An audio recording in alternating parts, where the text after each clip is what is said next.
Sebenarnya itu ada dua kemungkinan skema. Yang pertama tuh cara LRFD, yang kedua adalah ini ya LRFD, yang kedua adalah ASD teman-teman. Nah, kalau LRFD itu semua yang hampir struktur hampir udah menuju LRFD semua gitu. Jadi kayak misalkan PMN lebih besar dari MU, segala yang mempunyai yang bentuknya ada pi di depannya, PMN lebih besar dari MU, segala yang bentuknya kayak gini itu LRFD gitu. Nah, sedangkan yang ASD itu pendekatan tegangan izin. Jadi kalau bentuknya itu selalu tegangan tegangan dibagi SF gitu ya. Nah, itu jadinya tegangan izin gitu.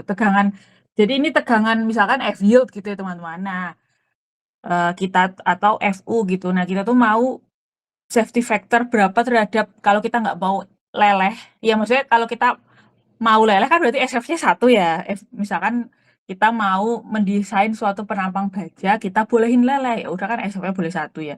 Nah, tetapi kalau misalkan kita em, eh, nggak nggak mau bajanya itu sampai leleh, kita kasih SF tuh ya. Jadi segala yang bentuknya pakai SF tuh itu adalah ASD. Nah, kebetulan pondasi itu ASD ya teman-teman. Jadi kalau ngedesain konfigurasi gitu kan, itu kan pendekatannya masih ASD. Jadi kan banyak ya kita kenal SF tuh kan bisa 1,6, 1,67, 1,5, lalu SF pondasi tarik tekan juga beda-beda kan, ada yang 2,5 kalau gravity, ada juga 3, ada juga yang eh kalau tarik itu satu 1,67 buat gempa dan gitu lah. Jadi ada banyak SF tuh ya ceritanya kayak gitu tuh. Nah, jadi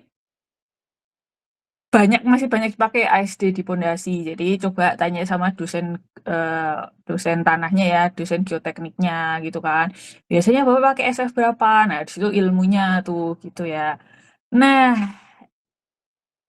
kalau struktur tuh kebanyakan udah pakai RFD gitu ya. Kan teman-teman pasti sering ya nemu yang pi pi PPN lebih besar dari PU, terus apa lagi? Eh PRN gitu ya. PRN lebih besar dari RU. Pokoknya yang bentuknya di depannya ada pi lalu lebih besar dari yang ultimate itu. Ini musuh, ini kapasitas. Pokoknya bentuknya kayak gini tuh, itu RFD gitu. Nah, hampir struktur itu semuanya pakai RFD, hampir ya, tapi ya tetap tetap masih ada beberapa yang pakai ASD gitu. Contohnya adalah pre-stress itu pakai ASD yang masih karena kan tegangan pendekatannya.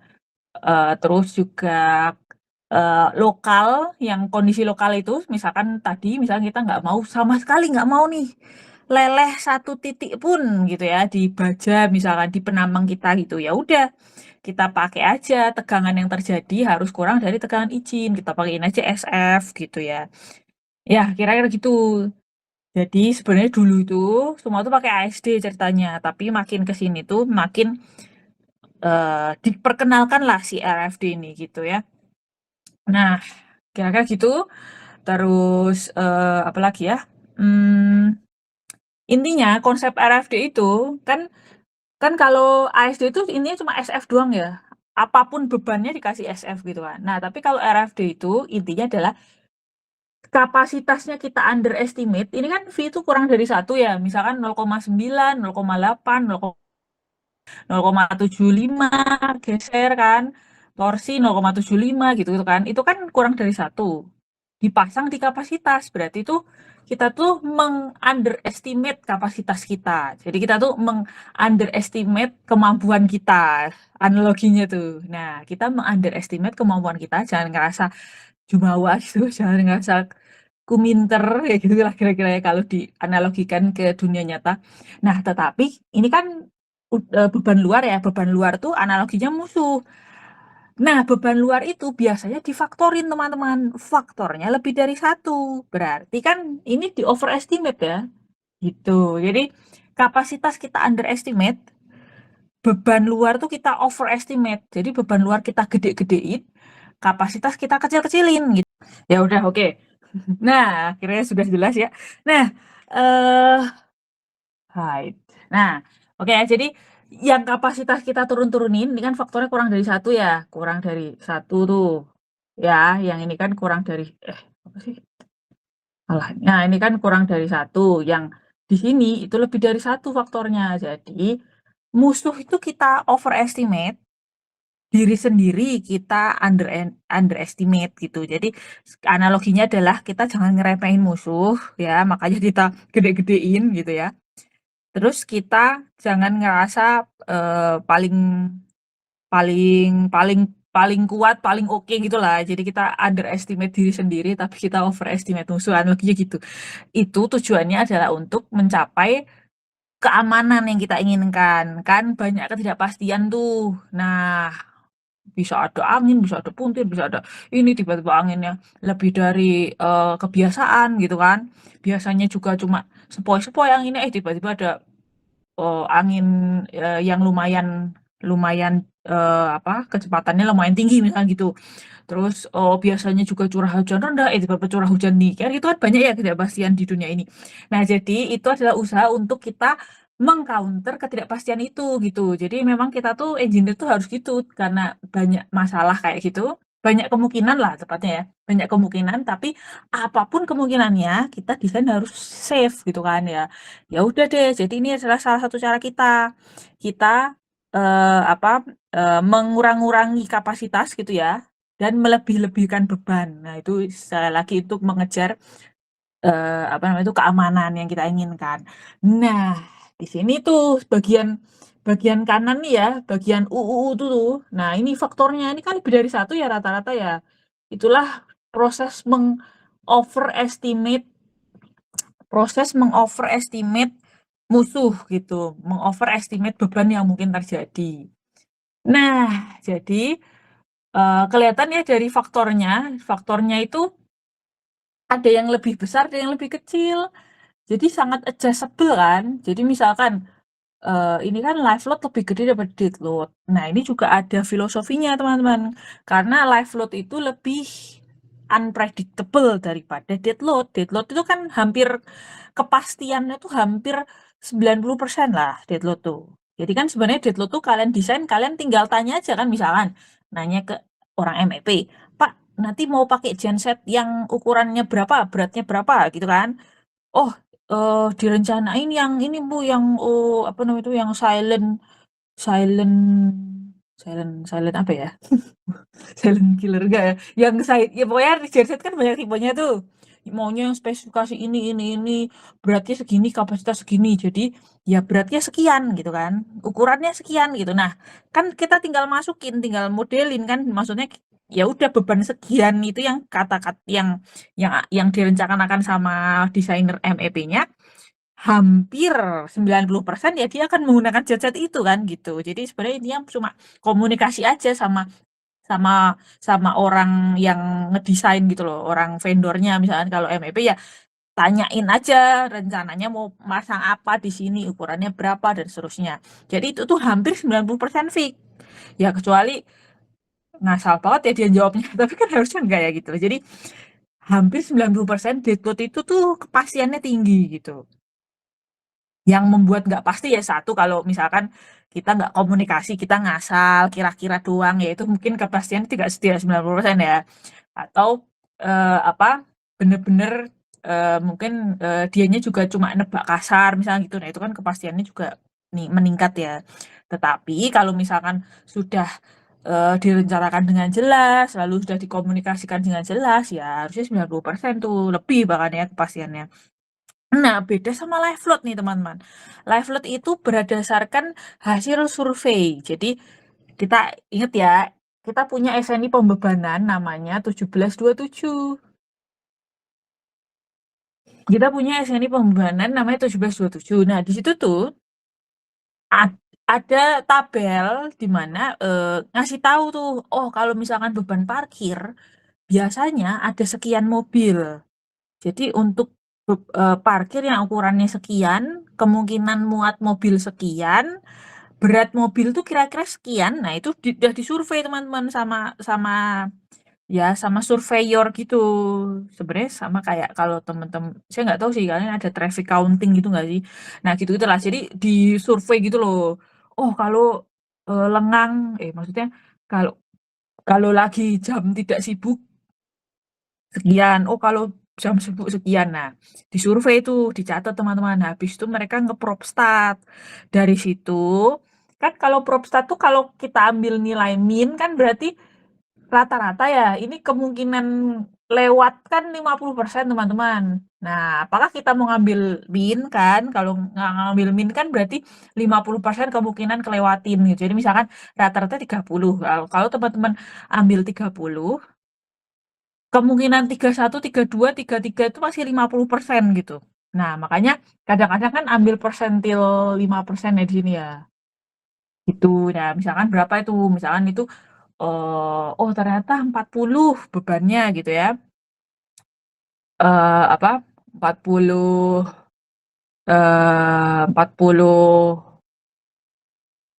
eh 400 lah ya, 400 kilogram misalkan gitu. Persentil 500 tuh, salah, persentil 5% itu 400 kilogram per meter persegi misalkan aja gitu ya. Nah, jadi itu udah jadi itu udah dari proses orang itu tadi survei, kira-kira pakai pendekatan Propstat biar lebih confident gitu-gitu kan.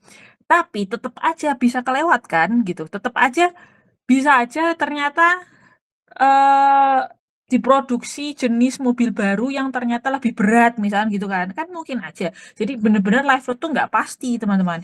Bahkan ya kalau itu kan kita ngomongin pembebanan di gedung ya, di tempat parkir tuh kan.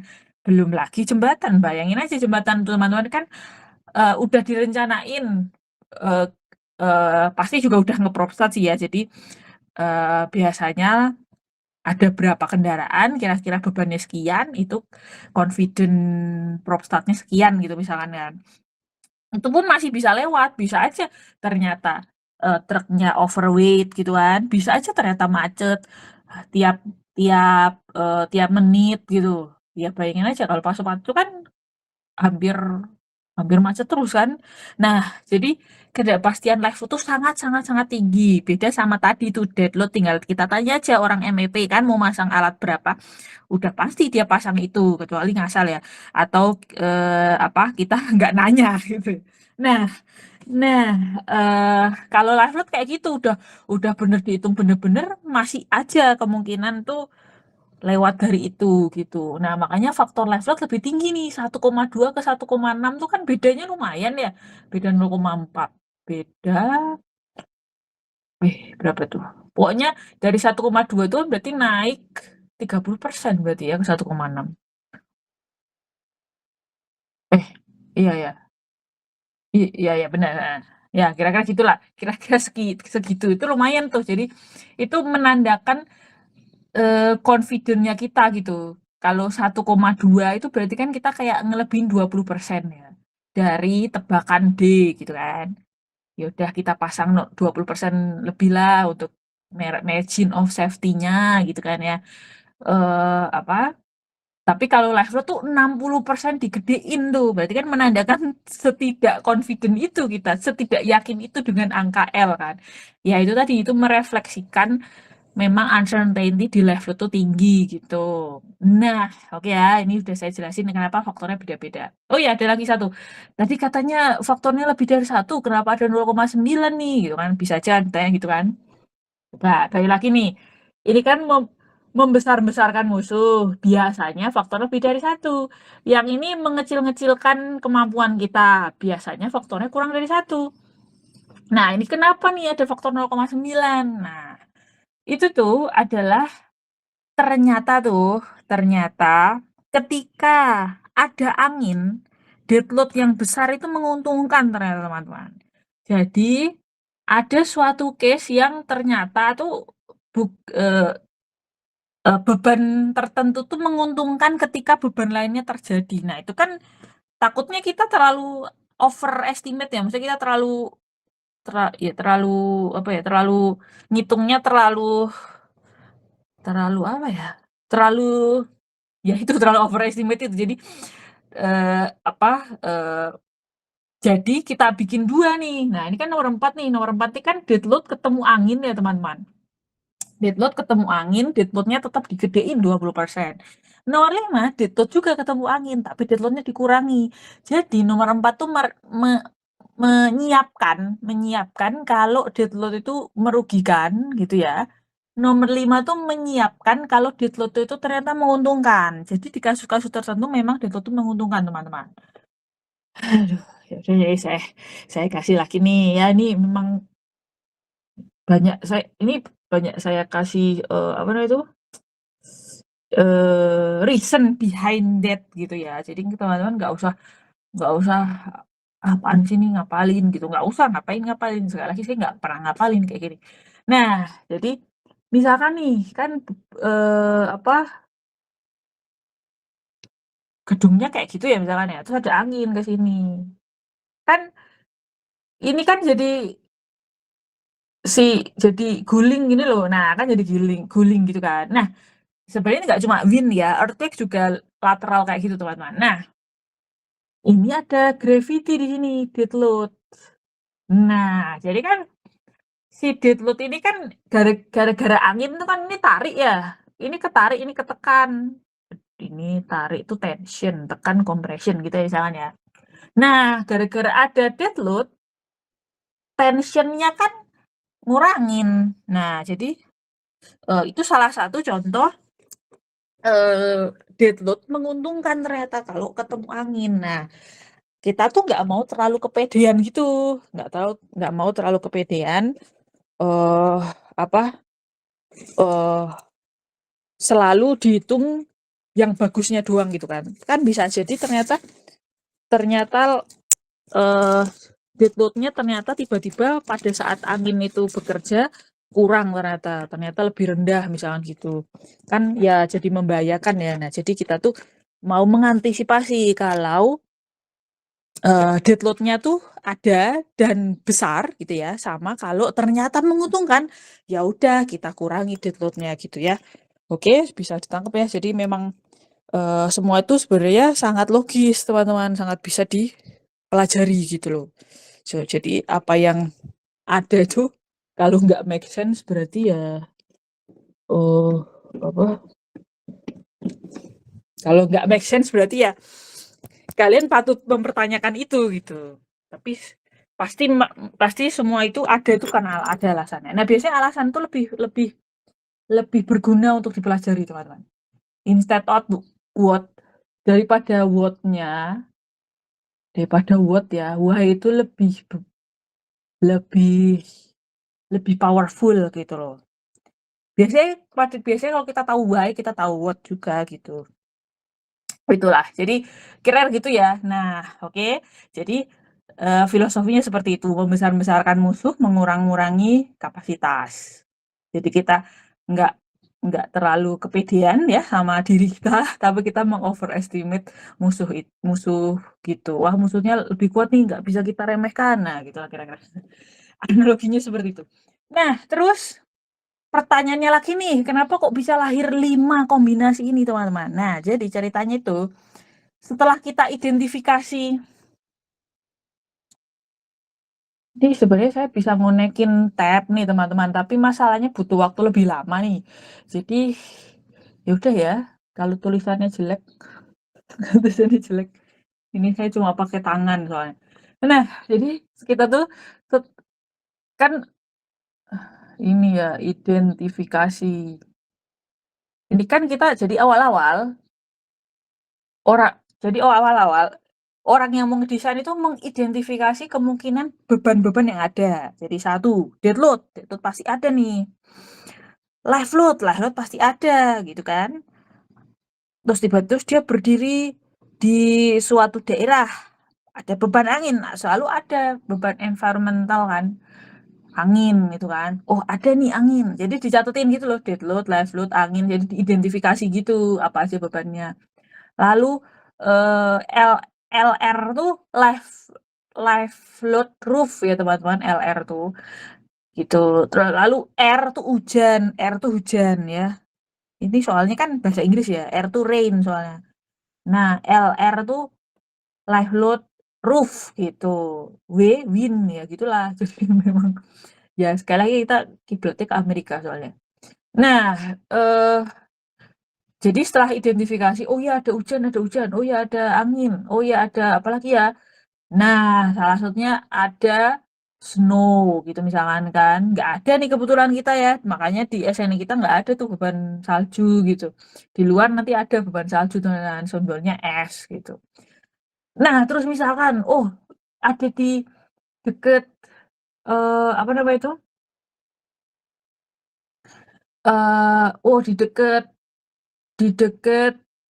Teluk gitu ya, misalnya di Teluk ada beban fluida, nah ada gitu ya, ya udah harus ada nih F gitu ya.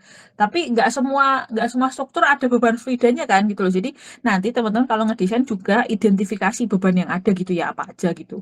Terus juga misalkan, nah ini ada juga nih H, misalkan terbenam ya strukturnya, ya udah ada beban tanah tuh H gitu kan. Ya pokoknya kira gitulah, kira-kira tuh apa, orang-orang tuh mengidentifikasi beban-beban apa saja, itu pertama ya. Kedua, lahirlah load combination ini. Ceritanya itu adalah kita mikirin probability lagi, teman-teman. Selama 50 tahun, apakah struktur sempat kena dead load doang gitu? Selama 50 tahun umur struktur, apakah ada suatu waktu struktur itu cuma kena dead load doang? Tanpa live load, tanpa live roof, tanpa tanpa apa lagi? Rain, tanpa wind, tanpa fluida, tanpa H, yang gitu-gitulah. Gitu. Kira-kira pernah nggak selama 50 tahun struktur itu ada suatu waktu tuh cuma menahan deadload aja. Kira-kira ada nggak?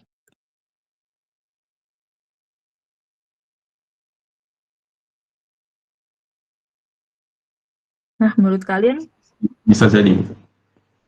siapa-siapa tuh? Saya Jovander. Ya, bisa ya, jadi. Kapan tuh kira-kira? kalau nggak ada angin nggak ada hujan.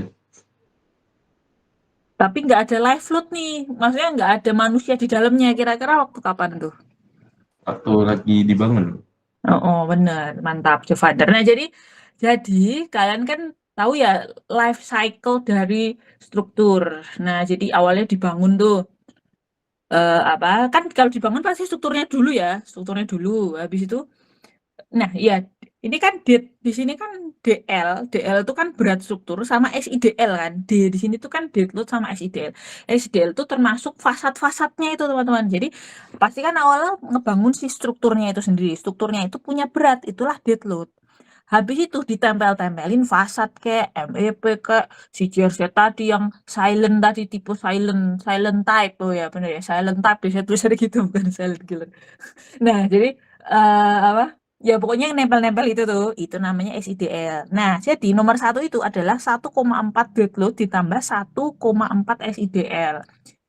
Itu adalah fase di mana dibangun, ya, terus ditempelin fasad. Lalu kan ada serah kunci itu loh, apa itu namanya itu? Topping off. Nah itu ya belum ada live load sampai situ. Maksudnya belum ada live load itu tuh kayak furnitur gitu. Jadi live load itu tuh nggak harus manusia kan ya, maksudnya sesuatu yang bisa pindah-pindah itu live load. Jadi ya manusia jelas belum ada di situ ya karena belum operasional. Dan furnitur-furnitur itu biasanya sih belum ya. Biasanya itu bener-bener ada penyerahan bener-bener strukturnya doang gitu. Gitu biasanya. eh itu berarti ya menandakan sebenarnya udah selesai apa namanya itu konstruksinya gitu ya, tinggal dilanjutkan eh, termasuk finishingnya nanti dilanjutkan. Nah, apa namanya itu? Nah, biasanya fasad itu udah nempel. Nah, fasad itu SIDL ya, karena relatif permanen gitu. Ya, kira gitulah. Jadi nomor satu tuh mungkin sangat terjadi. Terima kasih, Jovander. Nah, lalu nomor dua nih. Oh ya, ada kemungkinan nih struktur kita dipakai. Nah, ya jelas ya, berarti dead load kemungkinan ketemu live load, teman-teman. Nah, lalu, oh, nah ini lucu nih. Ada lagi yang menarik ya. ketika ada live load, nah ini nih, LR sama R boleh milih tuh teman-teman. Live load di roof sama R itu boleh milih. Berarti kan tandanya nggak kerja bareng-bareng ya.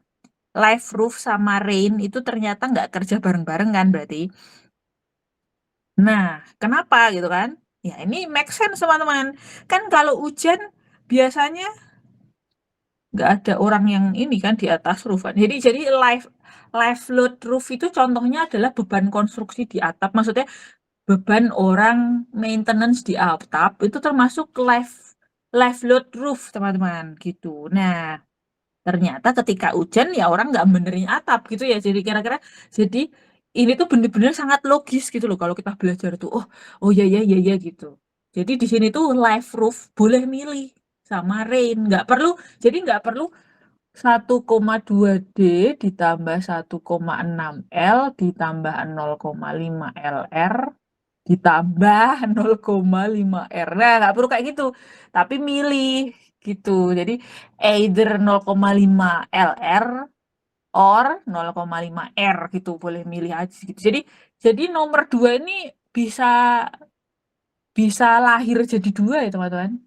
Maksudnya bisa beranak nih. Ya, tuh ini memang tulisan pakai tangan tuh gede-gede jadi ngabis-ngabisin ini ya. Jadi nomor 1 jelas-jelas nggak bisa di breakdown kan. Nomor 1 kan cuma 1,4 dead load ya sama 1,4 SIDL ya, cuma gitulah ya. Nah, nomor 2 ini bisa di breakdown. 2A itu kalau 1,2 dead load ditambah 1,6 live load ditambah 0,5 LR itu 2A. Nah, nanti ada 2B. Ya, itu yang R. Jadi 1,2 dead load ditambah 1,6 live load ditambah 0,5 R. Nah, itu 2B. Jadi ini beranak, teman-teman. Jadi memang load combination tuh bisa ratusan, teman-teman. Kalau teman-teman nanti apa desainnya udah kompleks ya, itu load combination tuh beranak terus karena apa ya makin kompleks strukturnya kan kemungkinan makin banyak ya. Ini kebetulan ini struktur yang sederhana ini yang cuma ada dead load ada gitu kan, live load ada, live load roof juga ada, rain juga ada, itu kan beban normal kan itu semua. Nah, terus itu pun udah beranak ya 2A sama 2B. Terus nomor 3 berarti ada berapa tuh beranaknya? Nomor 3A itu kalau 1,6 LR gitu ya. 1,6 LR sama 1,6 L gitu misalkan itu 3A. Lalu 3B beranak lagi tuh 3B kalau 1,6 LR ketemu 0,5 W gitu. Itu 3B ya. Lalu 3C. Waduh, nggak cukup ya. 3C. 3C kalau 1,6 R gantian nih 1,6 R ketemu L. Oke, 33C. Nah, lalu 3D beranak lagi kan ya jadi 1,6 R 0,5 W. Itu nomor 3 aja beranak jadi 4, nomor 2 jadi 2 gitu kan ya. Karena tulisannya atau gitu kan. Emang kalau peraturan tuh maunya kita yang mikir. Jadi mereka cuma ngasih kayak gini teman-teman. Teman-teman nanti breakdown sendiri. Gitu. Nah, terus nomor 4. Nomor 4 berarti ada 2 ya. 4A, 4 beranak jadi 2. 4A sama 4B karena tinggal milih aja 0,5 LR sama 0,5 R gitu. Nah, nomor 5 ya kebetulan ini ceritanya gini ya. Gitu. Ya udah. Jadi dari 5 ini beranak jadi 1, 2, 3, 4, 5, 6, 7. Apa sih? 1, 2, 3, 4, 5, 6, 7, 8, 9, 10. Jadi 10 nih. 5 ini kita breakdown jadi 10 gitu loh. Nah, ini sekali lagi ya, ini masih beban yang normal-normal aja loh teman-teman. Karena Win, LR, R itu kan normal semua ya. Nah, nanti kalau ada beban F ya masukin, kalau ada beban tanah masukin, terus kalau ada beban apa lagi ya, differential settlement ya masukin. Tapi kalau bisa jangan differential settlement ya teman-teman yang pusing struktur. Nah, jadi kalau bisa pondasi jangan gagal sehingga apa tidak ada differential settlement. Kalau gagal bareng biar nggak differential settlement. Nah, jadi ya tapi jangan ya kalau pondasi jangan gagal. Nah, jadi Kalau ada differential settlement tuh dan benar-benar terjadi, itu harus di-input juga. Namanya tuh, ini ada nggak sih? Nggak ya? Nah, ini regangan sendiri nih. Ini gara-gara salah satunya differential settlement itu kan beneran terjadi ya. Ingat tuh kalau di ASDM teman-teman. Iya, ASDM nih. Kan harusnya kan ini ya. Perletakannya kayak gini, perletakannya turun teman-teman. Set, set, turun kayak gini kan. Ini kan ada delta dulu, inget tuh. Fix and moment tuh loh, inget ya. Nah, kalau perletakan turun, ini kan momennya nambah. Coba inget lagi ya SDM-nya. Nah, jadi kalau udah ada difference settlement itu, dan benar-benar terjadi, itu tuh menambah gaya dalam di struktur, menambah musuh itu. Kan gaya dalam tuh jadi bagian ultimate tadi ya. Kan musuh tuh kan yang akan kita lawan. Nah, itu bahkan memperbesar. Jadi, pusing tuh memang engineer struktur tuh kalau sampai ada difference settlement. Jadi, teman-teman yang tidak masuk struktur, saya saya request tolong pondasi benar-benar didesain agar tidak gagal. Karena kalau kalau ya itu tadi, kalau ada yang ambles sebelah itu nambah gaya dalam gitu. Nah, biasanya nanti pusing lagi kita harus perkuatan apalagi nanti yang pusing struktur lagi gitu lah kira-kira. Tapi kalau nggak ada, kan nggak perlu ini kita masukin kan ke beban kita, gitulah kira-kira. Jadi nggak semua struktur itu bebannya ada gitu ya, tergantung strukturnya ya. Makin kompleks, beban itu makin banyak. Tiba-tiba ada tekanan tanah, tiba-tiba ada fluid, tiba-tiba ada apalagi ya, snow tiba-tiba itu nggak ya. Tapi di Indo nggak ada snow sih ya. Terus apa lagi? Ya gitulah kira-kira ya. Ini saya agak cepet ya soalnya ya gara-gara waktunya itu. Nah, eh jadi bisa dipahami ya, di sini tadi kita udah belajar banyak loh. Jadi apa? Kenapa lahir load combination? Kenapa faktornya beda-beda? Terus apa lagi? Eh apa eh, a- apa aja yang perlu diidentifikasi dari beban yang ada yang bakal bekerja di struktur kita gitu-gitu ya. Jadi kok pokoknya kayak gini kalau belajar tuh nggak usah dihafalin teman-teman, tapi dipikir-pikir aja. Ini termasuk dikasih tahu ya ini koefisiennya kalau misalkan ada gitu loh. Jadi kalau misalkan H memperkuat, jadi kalau H H memperkuat pengaruh variabel beban utama. Oh, jadi kalau hanya merugikan gitu ya, pakai koefisien 1,6. Tetapi kalau H menguntungkan memberi perlawanan terhadap pengaruh variabel itu kan menguntungkan maksudnya. Ini saya kasih bahasa bahasa lugasnya ya. H itu jadi 0,9 kalau kalau H-nya ini permanen. Tetapi kalau tanahnya ini nggak permanen ya pakai 0 gitulah kira-kira. Nah, gitulah kira-kira. Tapi sekali lagi nggak semua struktur ada, tergantung nanti teman-teman ngedesainnya apa. Mungkin kalau apa namanya itu, di apa namanya itu, di pegunungan, ya gitulah. Mungkin ya bisa ya ngedesain struktur yang ada beban H ini, gitu. Oke, nah tadi dari 5 beranak jadi 10 teman-teman. Ya, beranak jadi 10. Ibu, saya Oh, izin mau nanya, Bu. oh boleh banget. Ya, gimana Grace?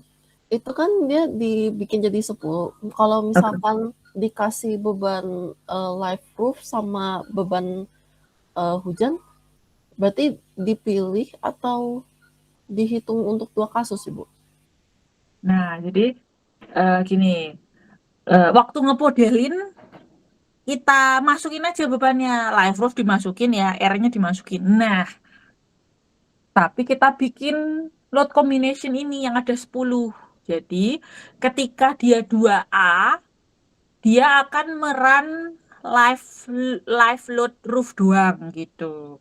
Ketika ketika kita pakai 2B doang, oh berarti dia cuma dalam tanda kutip mengsuperposisikan gitu ya, mensuperposisikan kalau ada beban hujan gitu loh. Nah, jadi light light combination tuh kayak kemungkinan probability yang ada gitu. Jadi kayak kita tuh ngeran banyak case, nah gitu ceritanya ya. Jadi kita kayak ngeran case 1,4 D doang gitu ya.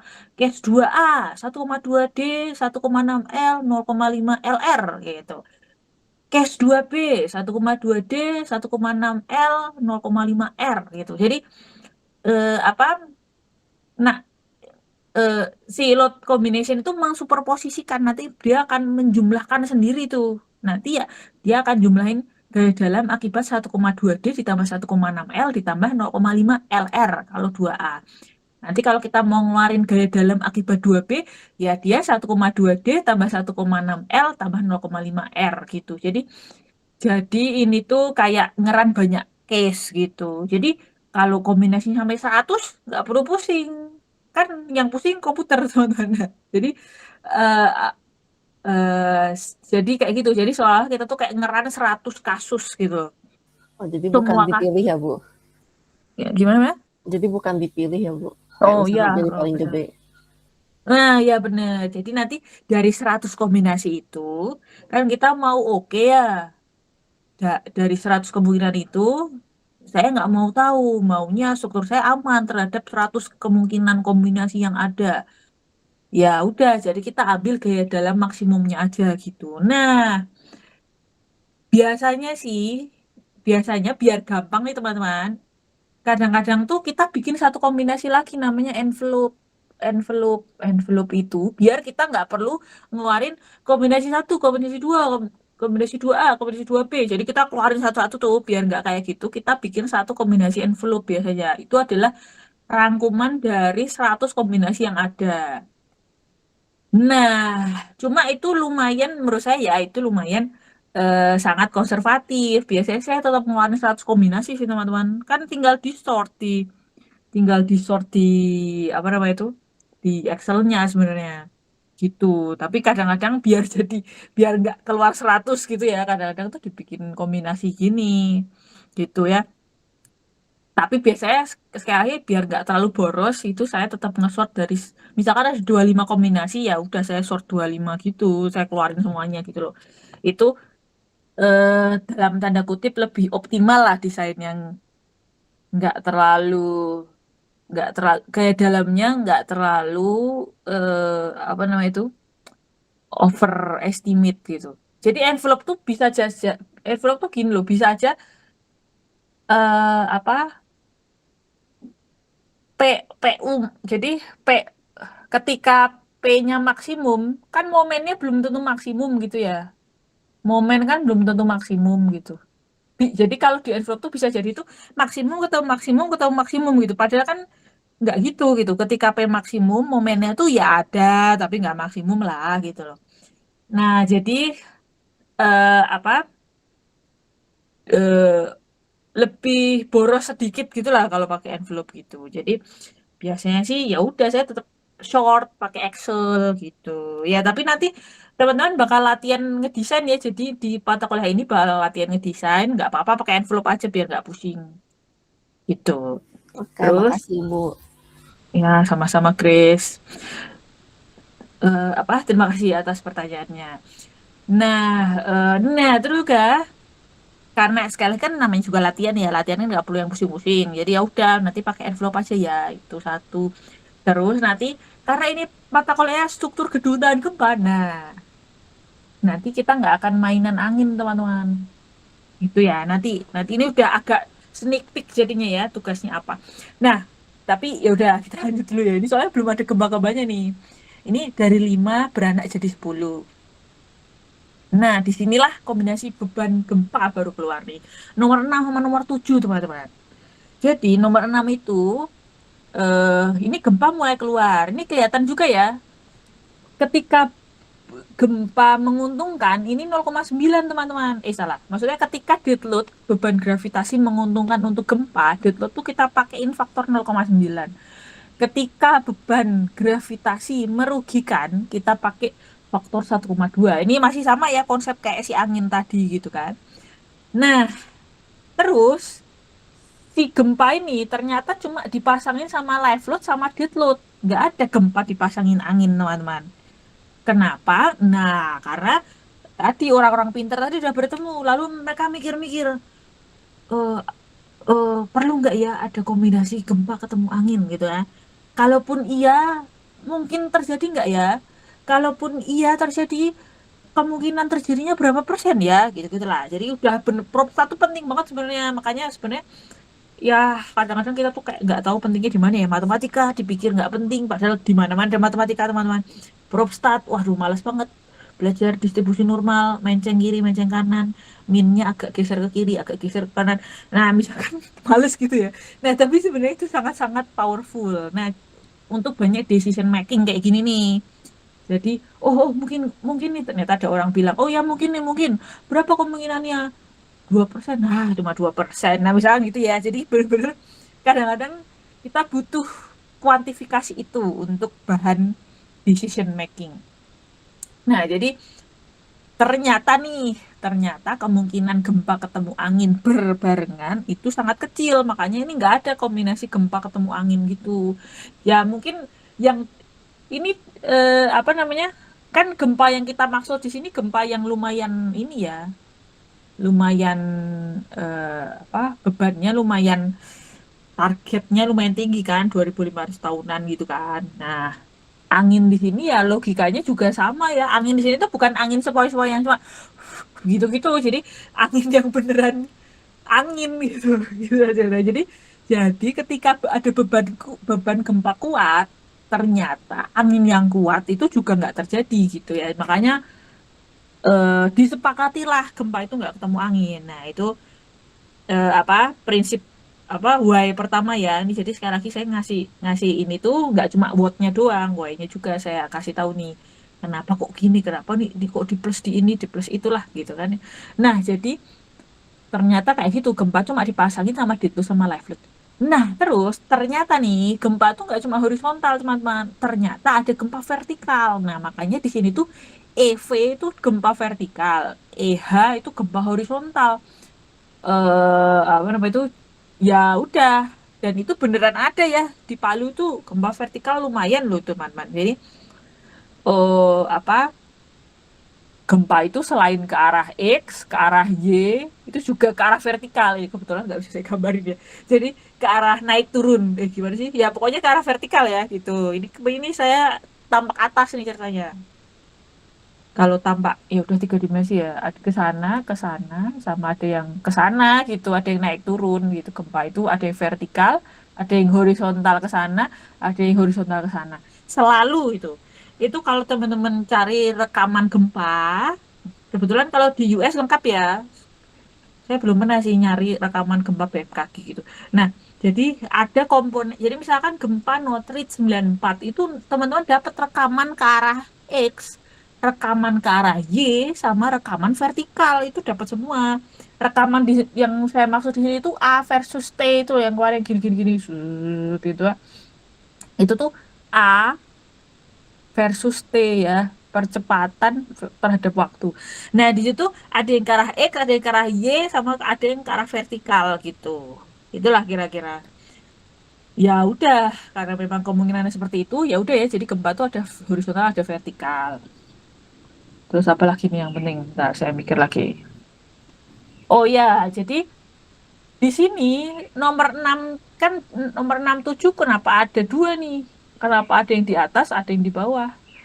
Itu ya. Nah, jadi yang atas itu kita pakai kombinasinya kalau tanpa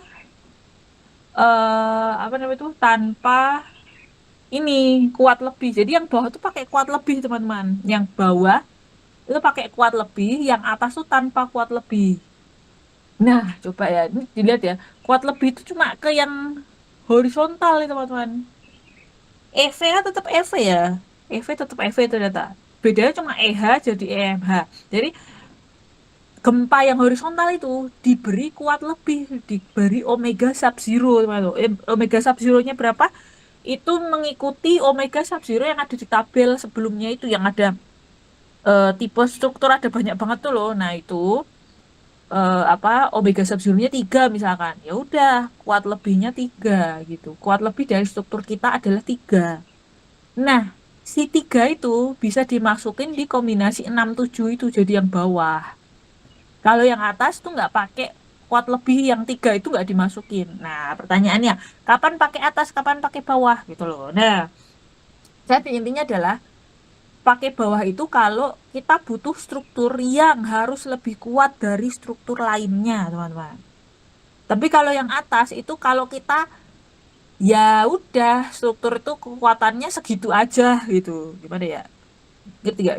Jadi kira-kira jadi karena kita mau ductile teman-teman, kita kan mau ada struktur yang gagal duluan, nah, habis si A gagal, nanti habis itu si B, habis nanti si C, habis itu si D. Nah, si D ini yang diharapkan gagal terakhir kali, pasti kan harus lebih kuat dari A, B, C. Nah, gitu kan.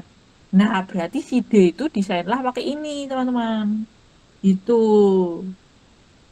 Gitu ya. Jadi ya contohnya adalah pondasi, teman-teman. Jadi pondasi itu harus lebih kuat daripada struktur atas ya. Jadi salah satunya sih sebenarnya nomor 67 itu buat struktur-struktur yang harus lebih kuat lah. Jadi misalkan, oh ya kalau pondasi tadi kan ASD kalau konfigurasi ya, di sini kan kita ngomongin LRFD. Nah, itu ngomongin tulangan, teman-teman. Jadi di sini tuh adalah kombinasi untuk nulangin pondasi gitu. Nanti kita belajar ya kalau konfigurasinya doang. Konfigurasi itu maksudnya apakah 3x4 yang panjangnya cukup, apakah 4x4. Nah, itu konfigurasi itu pakai ASD. Tetapi kalau tulangan mau nulangin si tiang panjangnya itu atau nulangin bore pile-nya itu apa nulangin pile cap-nya itu ya harus pakai LRFD gitu loh. Jadi pakai kombinasi yang ada overstrike-nya. Harusnya gitu ya. Itu adalah untuk menjamin ini tadi yang diharapkan gagal terakhir ya memang harus terakhir. Kalau dia sama kuatnya kayak A kan gagalnya barengan gitu loh. Nah, struktur-struktur yang harus tetap survive ketika apa nama itu? Ketika yang lainnya gagal, ya salah satunya kan fondasi ya. Kedua itu tangga darurat gitu teman-teman. Sebenarnya tangga darurat tuh jangan hancur duluan, jadi kita bisa kabur kan. Nah, yang gitu-gitulah. Jadi pokoknya ada suatu struktur-struktur yang kita jagain gagal paling paling paling paling terakhir gitu. Jadi udahnya balok-balok jatuh-jatuh, udahnya meleot-meleot gitu ya. Ya itu tapi si struktur ini nih karena penting banget itu paling terakhir. Ketika udah bener-bener apa nama itu gayanya naik lagi gitu ya, ya udah deh barulah dia gagal. Tapi beneran terakhir dia karena memang lebih kuat daripada teman-temannya gitu lah. Nah, jadi gitu ya. Jadi gunakan kombinasi 6 7 yang bawah kalau mau ngedesain struktur-struktur yang harus lebih kuat dari struktur lainnya. Elemen lainnya lah gitu misalkan. Ya kalau mau balok doang gitu, ya balok tuh kalau bisa gagal pertama soalnya ya. Jadi ya nomor 6 7 yang atas gitu maksudnya nggak perlu yang overstrength. Pokoknya apa eh tapi tergantung ya teman-teman. Nah, kadang-kadang balok tuh dikasih device teman-teman. Misalkan nih dikasih damper. Ini gini ya teman-teman, dikasih gini loh. Apa? Kayak bracing gitu terusnya di damper di sini gitu ya.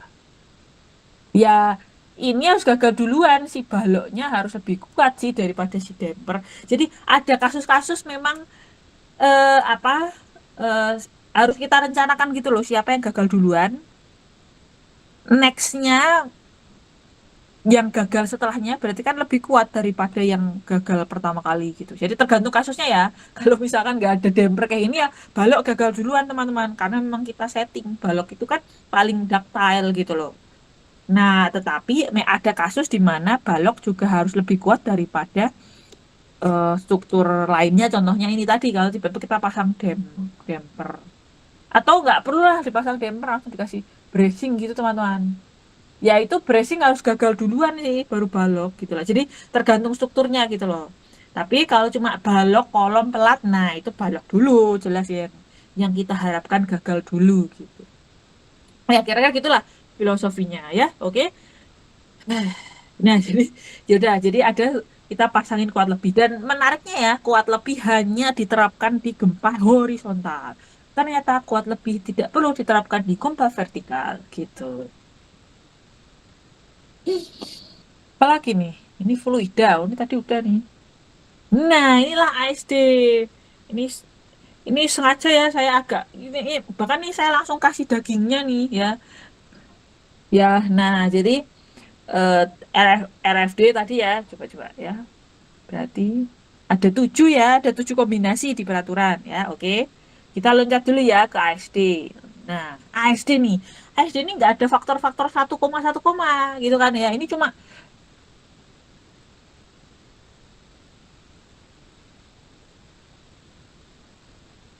nggak ada diskriminasi, nggak ada diskriminasi. Nah, jadi nggak kayak RFD yang tadi ada pertimbangan, wah live load ketidakpastian tinggi 1,6 deh gitu ya. Dead load rata-rata udah pasti 90%, 1,2 aja. Oke gitu misalkan ya. Itu kalau RFD. Kita balik lagi ya. RFD soalnya bentuknya kayak gini. ASD nih kita lihat lagi ya. Di sini tuh si gaya yang terjadi ya, musuh kita tuh nggak memandang dulu gitu, nggak memandang kalau live load 1,6, kalau dead load 1,2 nggak ada gitunya. Bener-bener dead load ditambah live load gelondongan tanpa perkalian ya.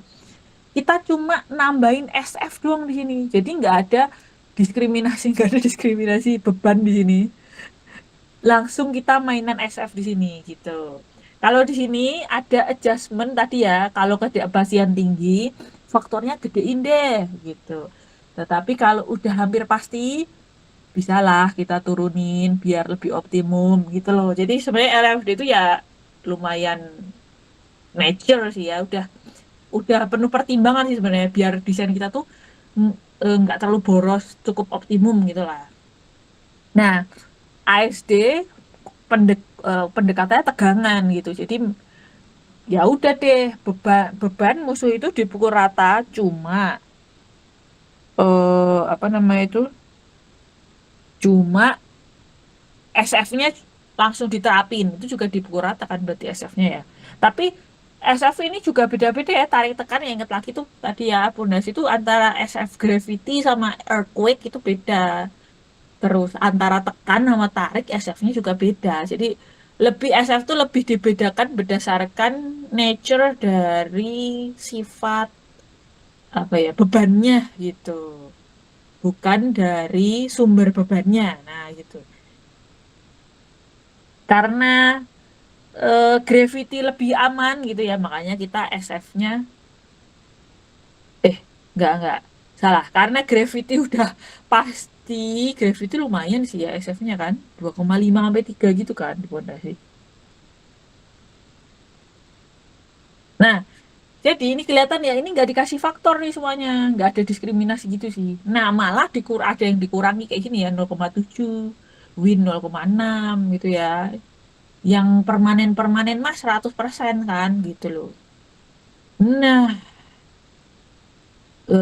intinya adalah ini ada tujuh kombinasi untuk ASD gitu ya. Tapi ini belum ada gempa ya. Ada 7 gitu ya. Kapan kita pakai ini? Untuk segala yang nanya-nanya tegangan.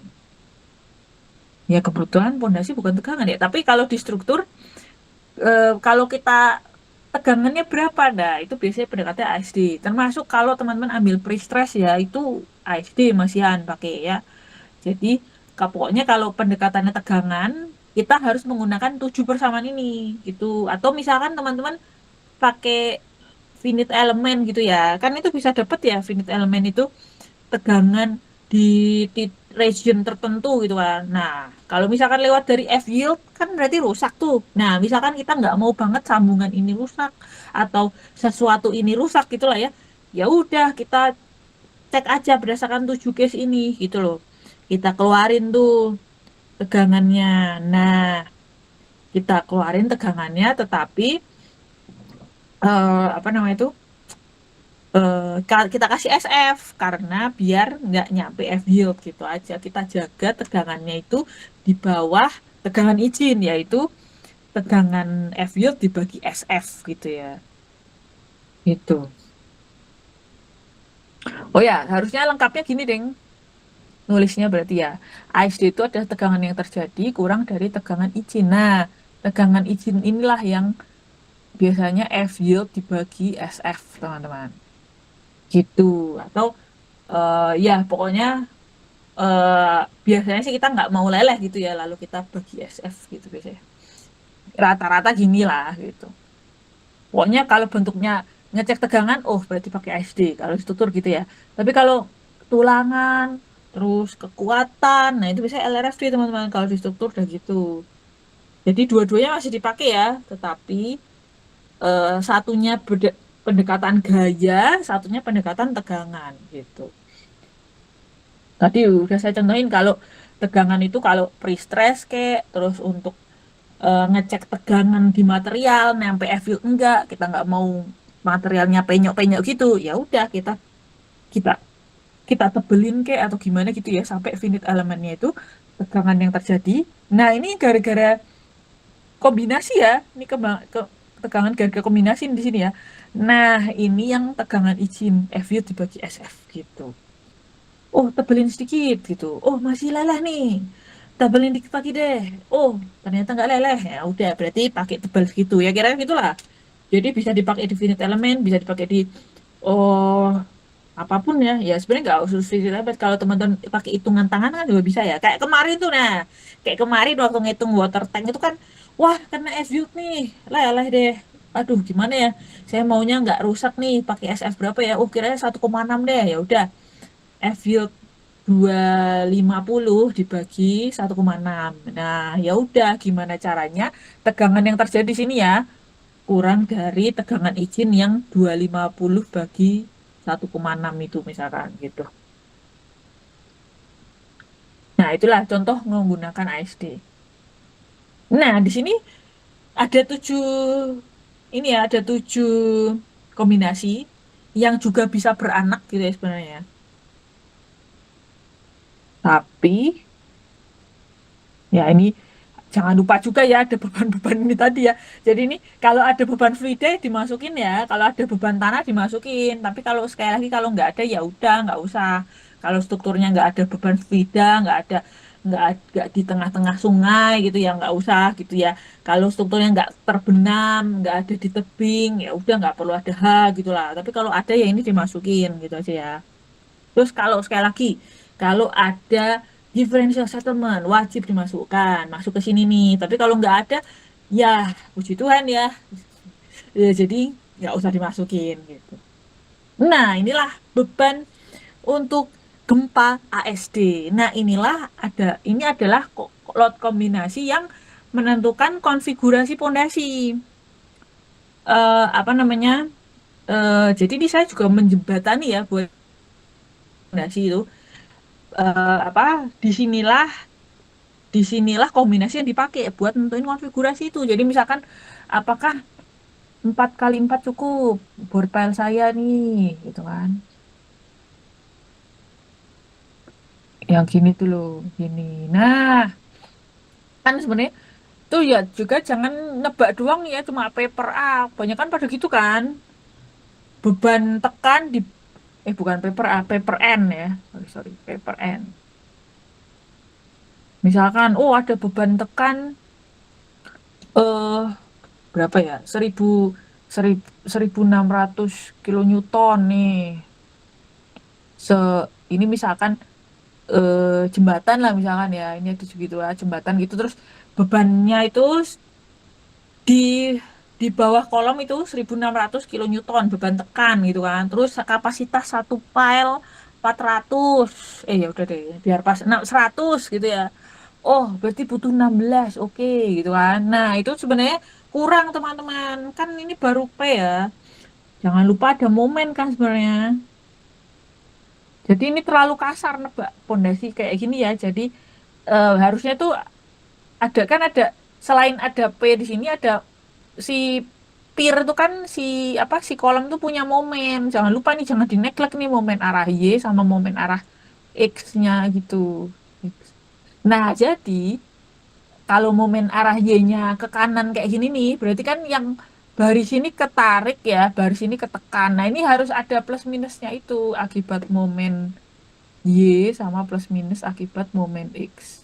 Nah, ini biasanya dikali jarak, gimana sih rumusnya?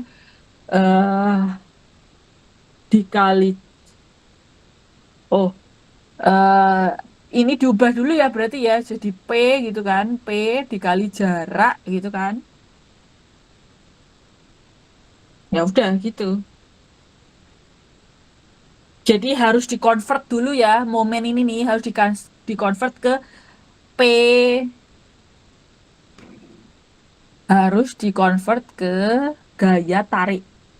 Gaya ini dicari nih gaya tarik di barisan sini berapa, gaya tekan di barisan sini berapa. Nah, ini nih ngenambahin yang paper N tadi kan ini kan satu satu file udah keterima ini ya. Jangan lupa kalau filenya sebelah kiri berarti kan kekurangan ini. Kalau filenya sebelah kanan ya ditambahin ini gitu loh. Nah, terus habis itu jangan lupa yang momen satunya juga gitu lah. Jadi ini tuh namanya paku keling sih. Jadi nebak nebak konfigurasi jangan cuma paper N itu aja sih saran saya. Nah, si momen ini nih biasanya ya gara-gara beban lateral ini kan tadi ya. Mana tadi sudah saya delete nggak ya? Waduh, udah saya delete. Ya wis deh.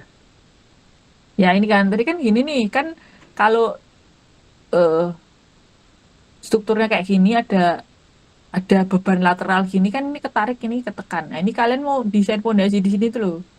Nah ini kan bikin momen, ini kan bikin momen ke sini gitu loh. Jadi ya eh, efek ininya nih gara-gara gaya lateral salah satunya. Ya salah satunya adalah si earthquake atau gempa gitu. Waduh kok udah jauh segini? Aduh, ya udah gitu. Nah terus udah lah ya ini saya delete apa ya? Nah terus eh, sama kayak tadi ya. Ini tuh kalau tanpa omega sub zero tanpa ya. Ini kalau pakai omega sub zero. Nah di sini kan ada ini ya ini nih gitu. Nah, ya udah. Jadi kalau kita mau pakai overstrike pakai yang bawah dan overhead yang itu aplikasikan cuma ke beban horizontal. Terus apalagi ya? Apalagi nih yang penting? Ya udah sih gitu. Ya udah habis itu nanti dapat konfigurasi dari sini ya. Jadi konfigurasi pakai kombinasi ini. Tapi kalau udah dapet ya konfigurasinya misalkan tadi oke tuh 16 ya pokoknya 4 kali 4 ya 16 itu udah oke. Ini misalkan udah oke. Ya pokoknya ini ya udah oke gitu ya. Habis itu teman-teman keluarin gaya dalamnya si file. Jangan akibat beban ASD ini, tapi akibat ini ya gitu. Untuk nulangin soalnya pakai itu. Ya harusnya yang bawah sih memang sebenarnya. Sebenarnya yang bawah teman-teman. Udah lagi agar pondasi lebih kuat.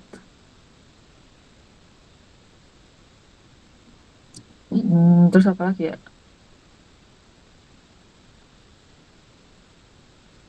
Nah, permasalahannya adalah tadi kan baru EH sama EV ya teman-teman.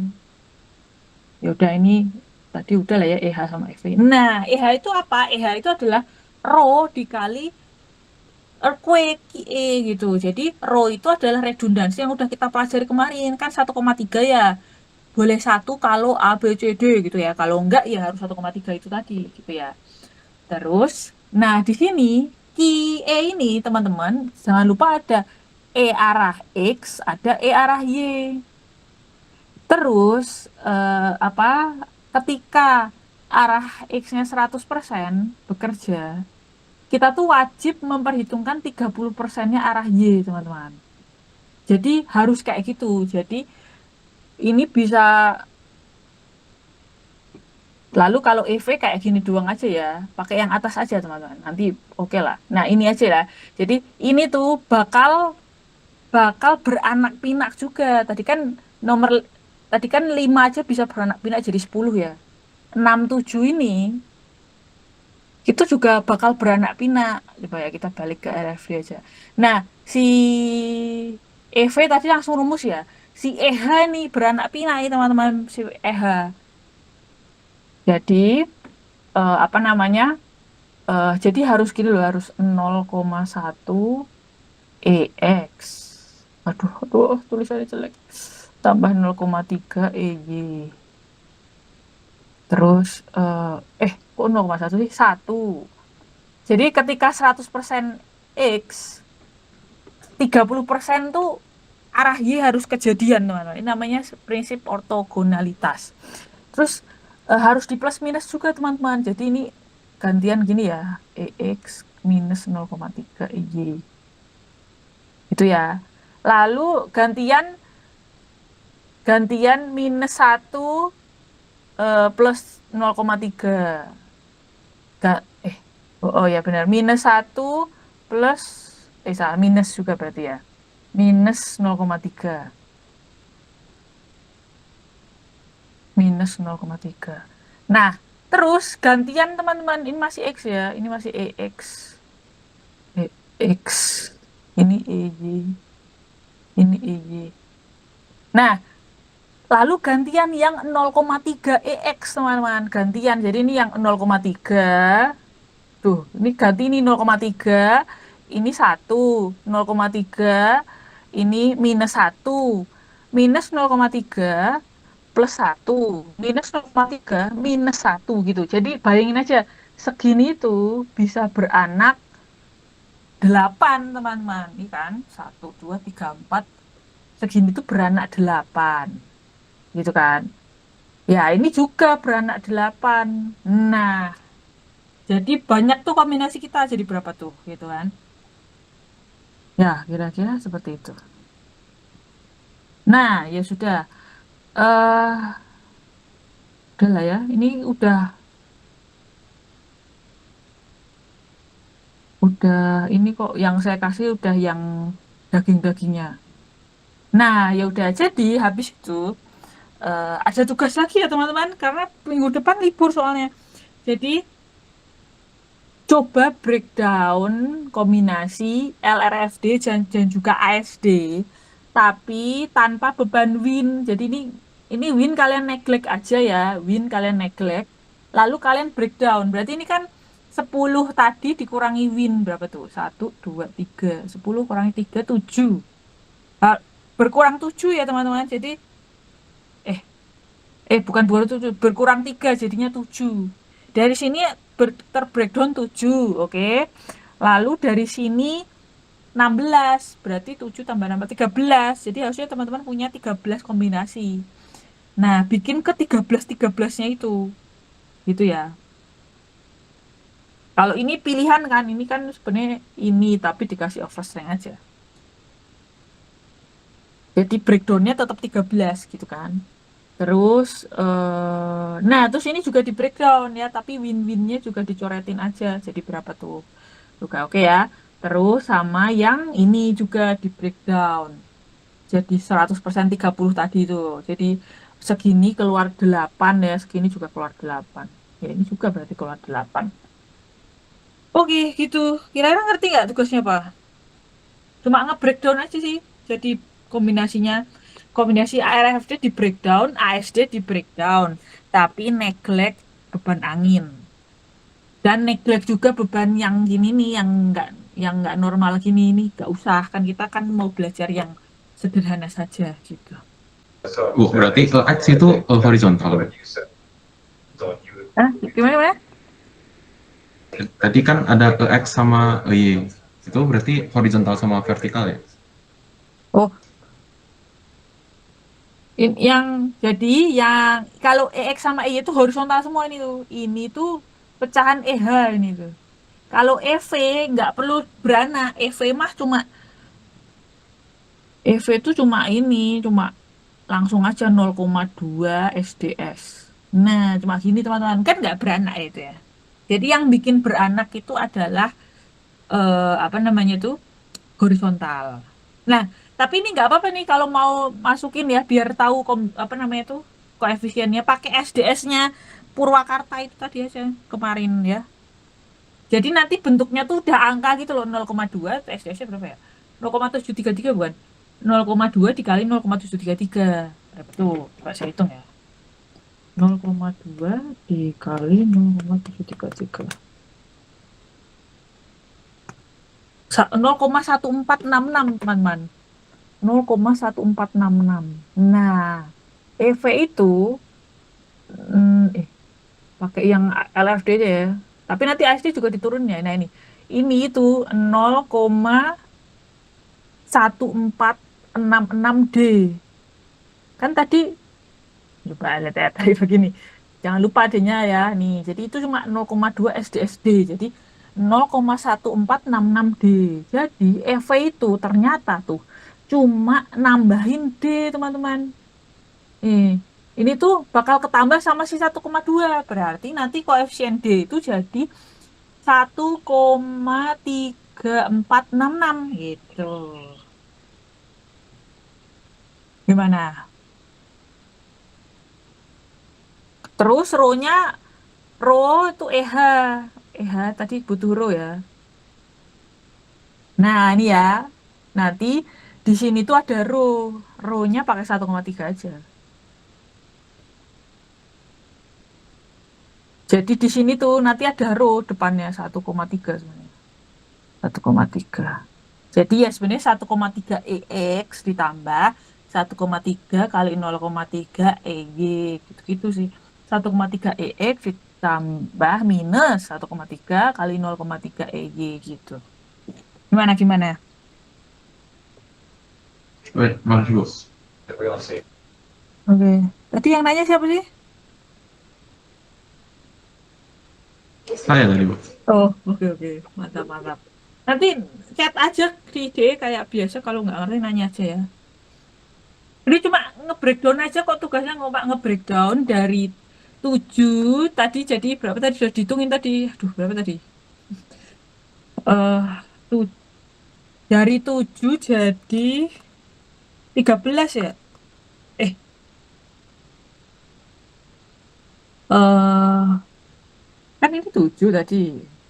Iya kan, ini 7 karena W-nya dicoret, win-nya dicoret. Terus ini masing-masing keluar 8. Oh, jadi berapa tuh? 23 berarti ya. Oh, jadi 23. RFD jadi 23 kombinasi ya. Beranak jadi 23. Nah, ASD juga digituin gitu. 11. Ini 11 ya? Kayaknya ini 11. Jangan lupa ini. Nah, ini. Ini ya tadi di breakdown jadi masing-masing 8. Gitu. 8. Ya, gitulah kira-kira. 8 kali 3 ini 24. 24 ditambah tadi ya berapa tadi? Ya itulah tadi, tanpa win aja pokoknya. Kalau nggak ada pertanyaan gitu aja kuliahnya. Apa namanya tuh? Jangan lupa juga ya ada apa namanya itu yang statik ekivalen. Jangan lupa juga itu tugasnya yang udah berapa 2 minggu yang lalu. Nah, jadinya dikumpulinnya, dan kebetulan kita ketemu 2 minggu lagi, jadi lama banget tuh. Jadi ya udah, jadi nanti 2 minggu lagi ketemu ngumpulin ini sama apa tadi statik ekivalen gitu.